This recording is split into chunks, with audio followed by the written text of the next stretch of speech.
स्वागत है आप सभी का मौसम तक चैनल पर। मैं हूं देवेंद्र त्रिपाठी। दोस्तों, आज 18 नवंबर है। 19 नवंबर को भारत भर में कितना बदल सकता है मौसम। अब मौसम में बदलाव की बात अगर करें तो कई राज्यों में आपको इंतज़ार होगा ठंडी ठंडी हवाओं का, पहाड़ों पर इंतज़ार होगा बर्फबारी का, और दक्षिण भारत के क्षेत्रों से लेकर पूर्वोत्तर राज्यों में कई जगहों पर आमतौर पर बारिश देखने को मिलती है इस समय में।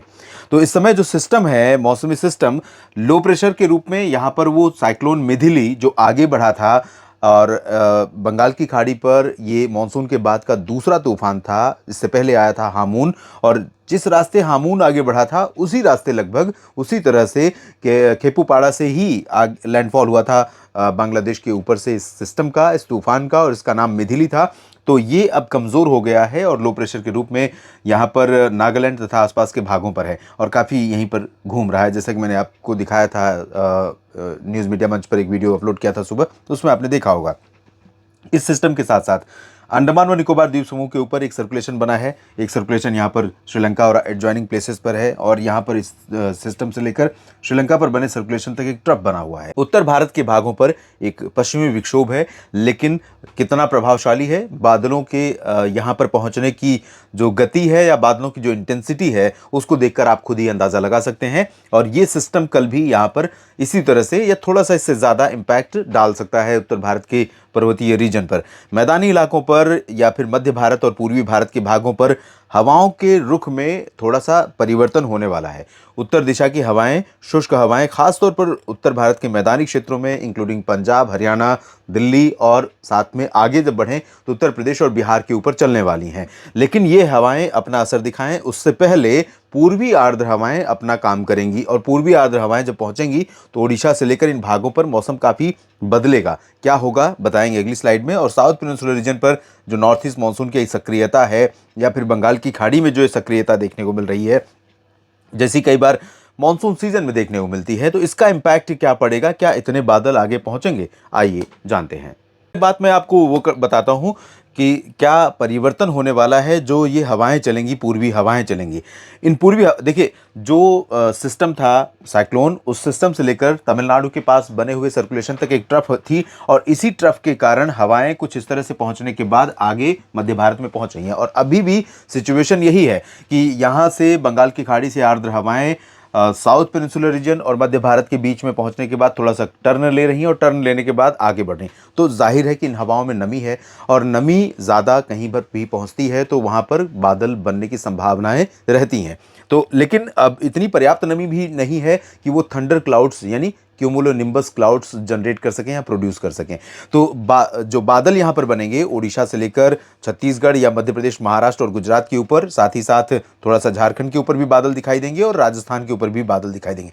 तो ये जो पूरा रीजन है, यहाँ पर बादल बनेंगे, तो इनसे उम्मीद बारिश की आप ना करें तो बेहतर रहेगा। और ये बादल बहुत शॉर्ट लिव्ड यानी बहुत कम समय के लिए यहाँ पर डेवलप होंगे, और उसके बाद धीरे धीरे ये डिसॉल्व हो जाएंगे या फिर डिस्पर्स हो जाएंगे, क्योंकि इनमें उतनी एनर्जी नहीं होगी कि ये जो पानी के पार्टिकल्स हैं।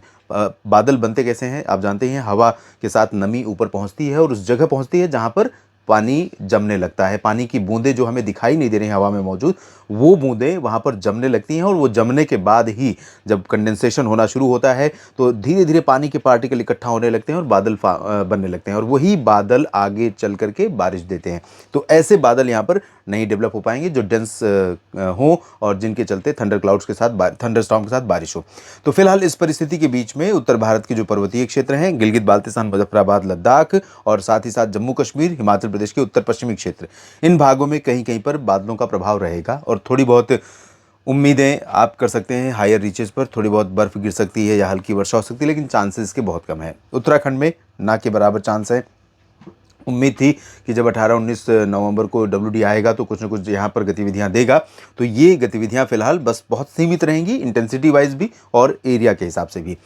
लेकिन जो उत्तर भारत के जो मैदानी इलाके हैं, पंजाब और हरियाणा, दिल्ली, उत्तर प्रदेश, राजस्थान, यहाँ पर परिवर्तन आपको देखने को मिलेगा हवाओं के रुख में।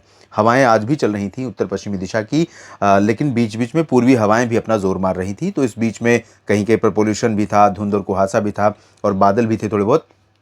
तो कल आपको कुछ बादल जो दिखाई देंगे, उन बादलों को अगर हम छोड़ दें तो हवाओं की रफ्तार और हवाओं की निरंतरता थोड़ा-सा बढ़ने वाली है उत्तर भारत के मैदानी क्षेत्रों में, पंजाब से लेकर बिहार तक के क्षेत्रों में और राजस्थान के भागों में। तो ये हवाएँ जैसे ही बढ़ेंगी, टेम्परेचर में गिरावट शुरू हो जाएगी और टेम्परेचर गिरावट होना यानी कि मौसम का सर्द होना यहाँ पर लाज़मी है। तो दिल्ली एनसीआर समेत उत्तर भारत के सभी मैदानी क्षेत्रों में तापमान में गिरावट की उम्मीद आप कर सकते हैं।